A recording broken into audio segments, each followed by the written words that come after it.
Pahirapan ang pag-apula sa nasunog na bahagi ng Chocolate Hills sa Bohol kagabi. Ang posibleng mitsa nito sa report ni Nico Sereno ng GMA Regional TV, Balitang Bisdak.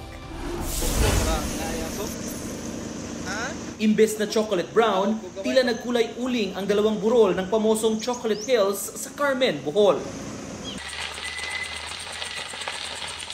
Kagabi, sumiklab ang grass fire sa tuktok ng mga burol. Pahirapan ang pag-apula dahil walang madaanan ang mga fire truck. Mano-manong umakyat ang mga bumbero.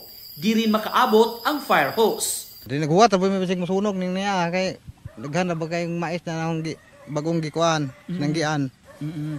Amurang bantayan, bisig mo, kanap rin ubos. 3 oras ang inabot bago na apula ang sunog na di raw una ngayong tag-init.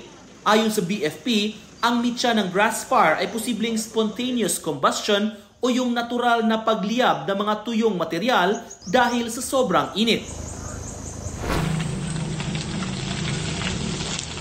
Sa Kalasyaw, Pangasinan naman, mabilis na gumapang ang apoy sa isang talahiban. Noong malaki na, yung bumbero hindi naman makapasok. Naapula ito matapos ang mahigit 3 oras. Walang nasaktan o nadamay na bahay. Patuloy pang inaalam ang pinagmulan ng apoy. Nasa 3 ektaryang damuhan sa Libmanan, Camarines Sur naman ang natupo. Tindi rin ng init ng panahon ang hinihinalang mitya ng sunog. Nico Sereno ng GMA Regional TV, Balitang Bisdak, nagbabalita para sa GMA Integrated News. Huwag magpahuli sa mga balitang dapat ninyong malaman. Mag-subscribe sa GMA Integrated News sa YouTube.